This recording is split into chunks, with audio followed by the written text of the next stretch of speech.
First impressions. 3 countries, 3 capitals, 3 days.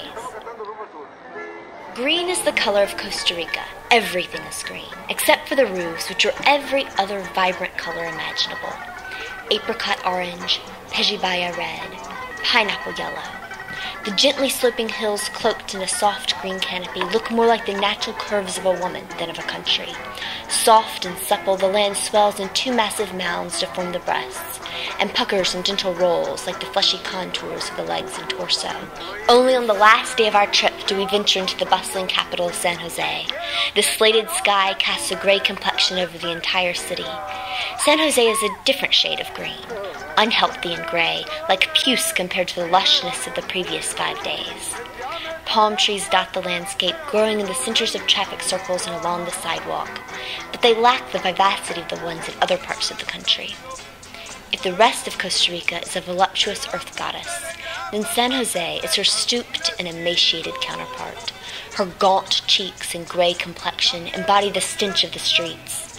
Her watery eyes dart back and forth, and her long, gnarled fingers snatch wallets from women's purses and hats off men's heads. Of the 15 rolls of film I use in Costa Rica, I take only 2 photographs in San Jose. One of an ancient clock sitting on a stone pillar in the middle of the street, and another of the Holiday Inn where we stay the night. In Costa Rica, the vibrantly colored roofs and log-stacked fences make me feel like an old friend, always welcomed inside to share a meal of beans and rice. But in San Jose, I measure friendliness differently by the smile the lady gives me after making a particularly good sale. San Jose is everything the rest of the country isn't. Big, modern, and impersonal. Santiago, Chile. Ever since my friend Fernanda moved back to Chile, I dreamed of visiting the country. 13 years after she moved away, I board a plane to Santiago, and 11 hours later I arrive in the capital city. Blue is the color of Chile in the winter.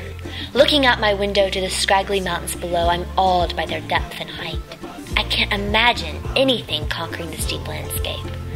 That is, until I see Santiago. But the city of Santiago is more like Maria Inés. Speedy and tiny all over, the capital practically bursts from the streets. I pose in front of every important building in Santiago. At least 4 times. No joke. Everywhere I look, I see hits of the new popping up amongst the old. Tall palm trees with short, thick leaves grow in almost every town square. They aren't natural, Maria Inés says, shaking her head. They're for tourism. Signs for McDonald's and Starbucks are on every corner. At Dunkin' Donuts, I can buy Smiles de Manjar, a donut filled with manjar, Chile's true national treasure, sweeter than caramel and twice as good. Disney Channel and Los Simpsons characters dominate t-shirts hanging from shop windows, and at the movie theater, I can catch up on Hollywood's latest hits. Antique buildings with intricate dental molding, Corinthian columns, and marble statues gesturing from the rooftops are smashed up against new high-rises. But the old refuses to die. For several hundred pesos, the equivalent of about 50 cents, I can get my shoes shined. Or I can buy hot picarones, pumpkin donuts fried one at a time in a large vat of oil. Santiago is so much more than its architecture. It's the midnight art exhibition that serves champagne to celebrate the country's bicentennial. It's the late-night cafe where Maria Inés, Fernanda, and I order lattes and hot chocolates. It's the men in suits crowded around a televised soccer match in the middle of the mall. It's the taste of a fried empanada bursting with hot cheese. It's the avenue of parks, each named for a different country and covered in colorful graffiti. It's the rhythmic, homemade reggaeton of the maids chopping tomatoes and onions into a fine confetti. It's the man at the stoplight tapping on our car window selling Super Ocho bars and mixed nuts.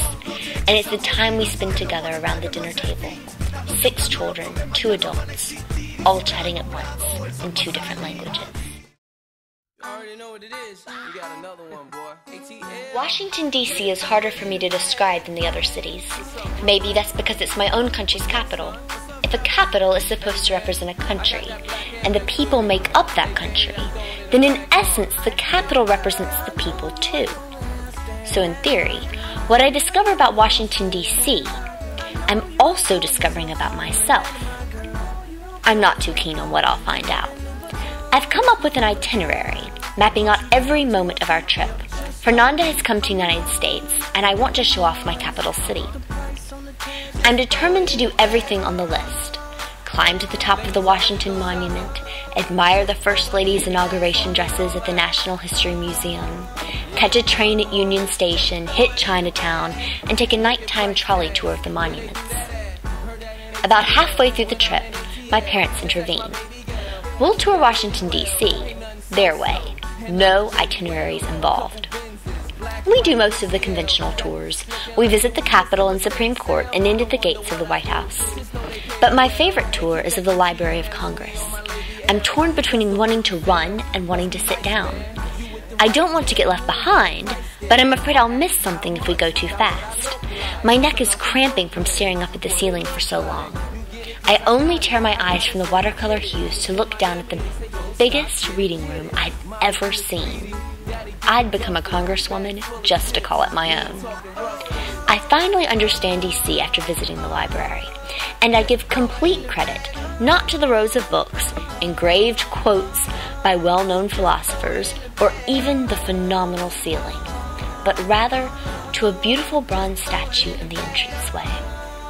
I didn't see her at first. I was too busy looking up. But on my way out, as I walked around the top tier to the descending staircase, I noticed a slender, graceful form. I couldn't see her face, but I was sure she was beautiful. With one arm deliberately to the side and the other raising a torch, she exudes confidence and poise, an ideal to live up to. The statue stands regally before me. I stare at her for several minutes, but I never look at her face. I'm afraid it will spoil the mystery of the statue, the intrigue of the city. Other places boast partial representations, but D.C. admits its own deficit. The capital, like the nation, is so varied, so diverse, a hodgepodge of people, customs, and cultures. It's impossible to have one true identity. Without seeing her face, I can't see her version of the truth. She's anonymous. Maybe you've visited some of these places before, and maybe your impression was different from mine. But then again, these are only impressions, my impressions, of 3 capitals and 3 countries in 3 days.